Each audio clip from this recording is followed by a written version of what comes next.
What's up guys, Syiler here, and we're back. Sorry it took a long time, but we're back with the fourth and final 5.1 pet guide. When you collect all the pets, you unlock Mr. Bigglesworth as a pet to use in pet battles or as a companion, so very cool in total. And as always, we're going to start with a quick and easy guide for people who know where the dungeon is and know the way around it. So the first pet will be the mini Mind Slayer, and that comes from Prophet's Giram. So that's the first boss in there. Very straightforward to get to, you know. As I said, this part of the video is for people who know what they're doing and know where the bosses are and just basically want to be shown which bosses drop them. The second one is from Vissa Dias, and that's the Vissa Dias Globule, if that's how it's pronounced. And yep, so if you don't know how to kill that boss, then keep watching and I'll explain the mechanics behind it a little bit later on. And the final pet you'll get is the Anub Iseth Idol. I think that's somewhere close to how it's pronounced, maybe? No? I tried. And that comes from Emperor Vek'lor, which is the twins, the second to last boss in AQ. So with that out of the way, we're going to go into the long version of the guide. So these pets come from AQ 40, which is Temple of Ahn'Qiraj, and that's within Syiler, as you can see on the map. And we're going to go into the right dungeon. There is two. The left one is AQ 20, the right one is AQ 40, so make sure you go into the right one. You need to go into AQ 40. Now, if you've not watched my previous guides, you won't know that this place actually drops mounts.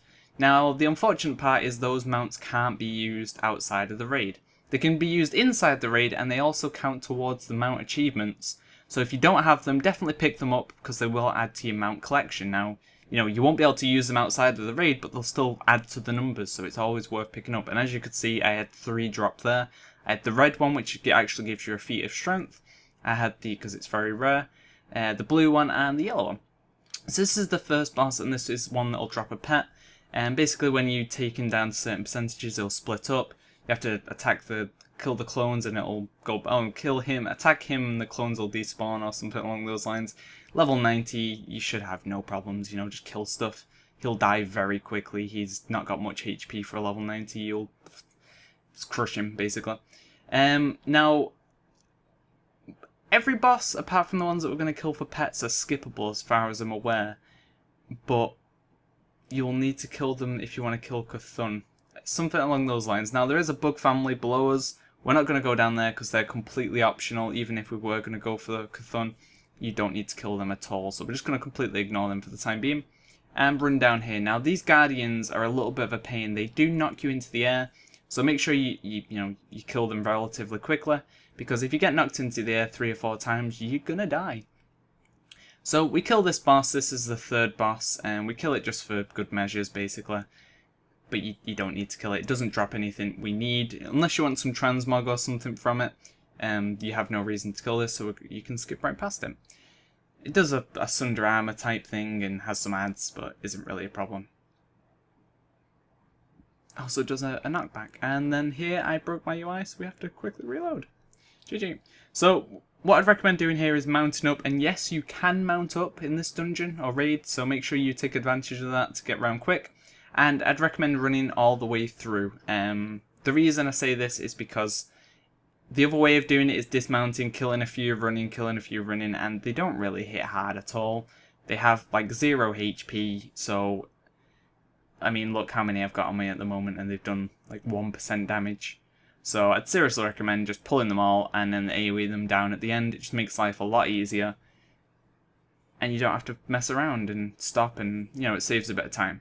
So this is the 4th boss, or 5th, and it webs you, it'll summon ads, it'll web you into the corner of the room, it has a stacking debuff it puts on you, nothing too special. I think you can skip this anyway, and then to the left of this room, we're going to go to Vissa Dias' room. As you can see, it's a little sort of passageway, it can be easily missed, so make sure you're keeping an eye out. And you want to go up, not down, because I'm a derp apparently, but you want to go up. I was kind of curious as to what that actually did, but it doesn't do anything. And you want to go up the ramp, and then that'll take you to Vissa Dias' room. Now this pathway is a little bit annoying, so watch you don't fall. I could imagine people falling quite a lot in that. And then here's Vissa Dias. Now this can be a bit of a pain or a confusing boss for people who don't know how to kill it. And the way you kill it is once you get it to 0%, it won't die. The way you need to kill it is with frost damage. Now, I thought they would have removed the requirement for this by now, but they don't. So frost shocks, frost bolts, they work. Weapons that have frost procs work, and enchants and other things like that work as well. So in this I'm using Elemental Force, which is a Mr. Pandaria weapon enchant, and it has a chance of proccing frost damage. Now he'll emote. The problem is Elemental Force can proc different types of damage as well, so you have to wait until it procs the frost damage.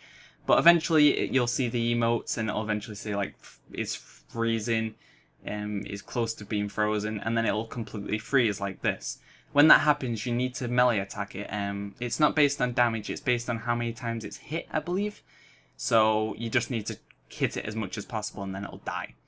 And there you go, you've killed Vissa Dias. Now the pets seem to be on around a 10% drop chance, not confirmed, but out of how many times I've ran these places and how many pets I've got, they're fairly common. They're not ultra rare, they're not really rare, they're rare enough that you won't see them every time, but you should see them quite often. And then we're going to come out of here and head left towards the last boss room. So skip all this trash, you don't need to worry about this. And head down here, don't need to worry about any of this trash, so completely skip this, completely ignore it if you can. There is a boss here, you can kill it if you need anything from it, but otherwise just ignore it, we're going to keep on running. Now these mobs from here on out, kill them. For the love of God, kill everything around here. You'll see why in a moment, and I forgot about it, but make sure you kill all those mobs, okay? Okay, so here we're onto the twins, and yeah, the Master Eye, Big. And yeah, now I'll explain tactics for them in a little moment. Now this is why you kill the trash before you pull the boss. Okay, wait for it, wait for it, wait for it. Yeah. So I got myself into a little bit of a situation here where I had about 20 million mobs and I could not even tell what was going on. I was being knocked around. It was brutal. It was horrible. I felt like I was being beat. So once you've killed the millions of mobs of trash, the way you kill this boss is this never used to be soloable, but they recently changed it. Well, it was soloable by some people, but most people weren't able to solo this because of the mechanics, but they've changed it now, so all you need to worry about is, I don't know if this is the same for ranged, but basically I attack the melee mob all the time. Now they will swap places, like swap abilities, one will be the melee, one will be the range, and they'll swap, one will be the range, one will be the melee, as you can see now, they swapped. But always attack the melee one. I mean, he doesn't knock back, but he'll run towards you, so it just makes life a lot easier than trying to attack the ranged one. And then just kill him. They share HP pool, so once one dies, they both die. And that's pretty much it. Once he's dead, you'll have a chance of getting the pet. And then that's the run. So finally we completed the 5.1 pet guides. If you collect them all, catch them all, you will get Mr. Bigglesworth, which is a really cool addition, and I hope they continue to do stuff like this. So thanks for watching, guys. Hopefully you've enjoyed the video. If you did, don't forget to thumbs, fave, subscribe, and look out for more guides and WoW content coming soon. See ya!